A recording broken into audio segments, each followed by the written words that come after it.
Welcome back to Joe Stunner Boxing. SKYE Nicholson wins her first professional title. She's only been a pro for 7 months. She is now the Commonwealth Featherweight champ, and she defeated a lady by the name of Krystina Mousy JACOBS. Was that her name? Mousy, I think her name was. Yeah, well, I'd never heard of Mousy, but obviously I've seen every single one of SKYE's fights. I didn't know what to make of Mousy, but I have to say, when I saw the weigh-in, immediately I thought, oh, this is a whitewash for SKYE Nicholson, because Miss JACOBS was shorter, more stocky. You know, you just get the air that someone doesn't look like a fighter, even though they look kind of physically fit.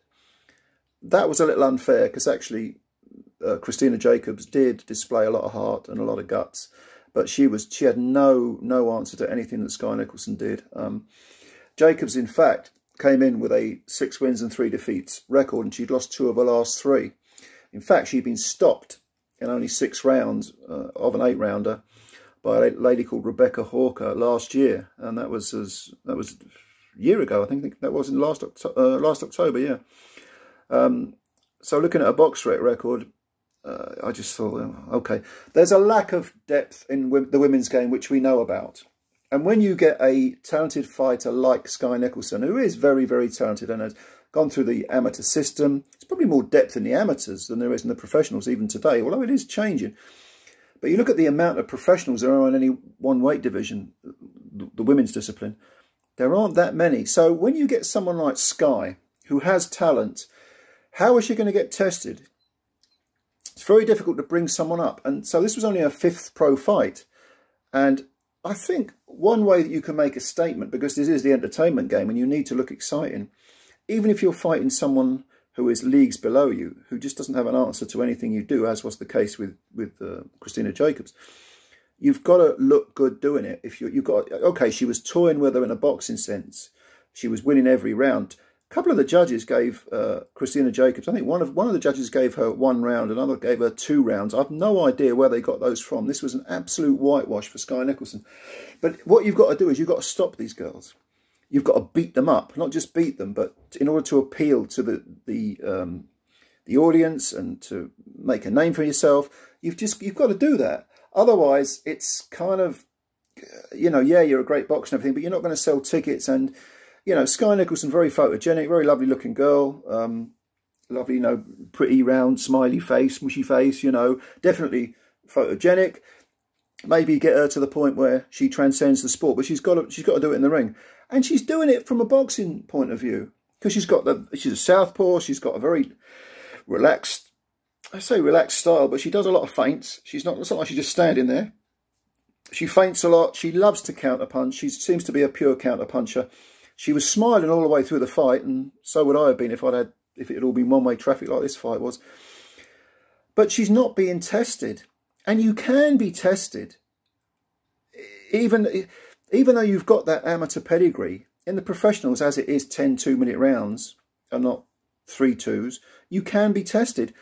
But there aren't the people out there who are going to test her. Now, if you watch SKYE, you know, like I say, southpaw, pure counter puncher, hangs a jab low. She's got a jab low. You remember Carl Froch? Here's another good example. He used to jab from the waist almost. SKYE does a lot of that. She does a bit of pouring with the jab. And when someone moves in, she clocks them. But she can be read. Because one of her, I'm going to use the word habits. One of her habits is that when she moves in for a counter punch as the opponent comes forward, SKYE will clock her and then swing to her right. And she does that repeatedly. And of course, if someone's got the ability, that can be read, and that can be, you know, a quick feint, and then SKYE moves to her, misses with a counter, swings to her right. Her jab is normally extended, so there's a big gap. Someone with the ability and the athleticism and the quickness can time her, you know, just fire a left hook over the top. But no one's doing that. No one's helping SKYE to iron out those flaws, because she was just going through the motions. It was, you know, repetition, repetition, repetition. It looked like a sparring session. And I don't mean this with any disrespect to Krystina JACOBS, because she did have heart. She was in there trying. She just wasn't landing any punches. She couldn't get near her. SKYE was toying with her, doing what she wanted to do. You don't improve unless you're tested. And I think it's now time for Skye to move to start fighting for world titles. She's only been a pro for 7 months, for Christ's sake. She's only had 5 fights. But she needs to iron out these habits of thinking, of subconsciously perhaps thinking that if she just does these sort of almost like drills repeatedly, no one's ever going to read it. No one's ever going to counter. Within the women's game, you have a few people at the top who are elite, and then you have a huge gap going down to lesser levels. I'm not saying they're crap fighters. You get in that ring, you got guts, and I respect you. But in terms of technical ability, look at Katie Taylor against Amanda Serrano. Amanda Serrano shook her up, and, it was a very close, grueling fight for Katie. If that 5th round had been a 3-minute round, would Katie have got out of that? Maybe, maybe not. I have my doubts. And tonight, we're going to see Claressa Shields fighting Savannah Marshall, who's probably the only woman, maybe one or two, maybe Hannah Gabriels gave, Claressa a fight, and maybe Krystina Hammer on paper looked like she would, but didn't. But we know that Marshall is going to test Claressa, and vice versa as well. But with Skye, I think she needs to move into world title level now. She said in the post-fight interview she wanted a 6th and final fight of the year before this year's over. So she wants to keep busy. She'd probably fight. If this is a level of opposition, she could fight every 2 or 3 weeks. Not a problem. But if she's to improve as a fighter and iron out the gaps, the flaws in her technique, and really focus her mind on... A bit of fear is good.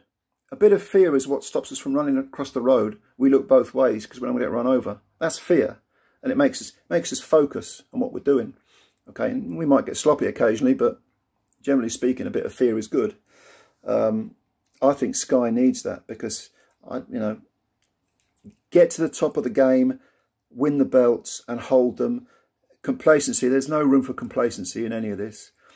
And sometimes I think, Skye is beaming and happy and everything because everything's going her way. What's she going to be like if things don't always go her way? That's where you discover your real character. And none of this is meant as a slight against SKYE Nicholson, who is very, very talented and, seems like a nice girl and all the rest. I wish her nothing but the very best. But you've got to be tested. And unfortunately, the Krystina JACOBS of the world are not going to do it. So I would say put Skye in with for a world title. She probably wants to let the dust settle. See, it is, after all, only the first year of her career, professional career. But stick her in there, see what she's made of. And let's see her tested. Let's see her hit. Let's see her pressured, into fighting a fight she doesn't want to fight. Let's see her pressured into fighting at a pace she doesn't want to fight at. Because she's had everything her own way so far in her career, her very young professional career. Who's out there who can do that? Leave your comments below. Who would you like to see Skye face next? I know if you're from Australia, how is she perceived over there? I'm very interested because she's fought in Britain quite a few times. Yeah, leave your comments below. I'm really interested. I like Skye. I mean, I watch her fights and I think she's terrific for the sport and she can definitely transcend it potentially. But there needs to be bigger tests. And so well done to her, for winning the belt. Onwards and upwards. Leave your comments below. Let us know what you think, and if you're new to the channel, please subscribe to the channel. We're heading towards 1,000 subscribers, which is really good. Channel's just over a year old now. And, hit the like button, that helps the channel out as well. Thank you very much for watching this video. I always appreciate your time. Much love to you. We'll talk again sometime soon. Bye-bye for now.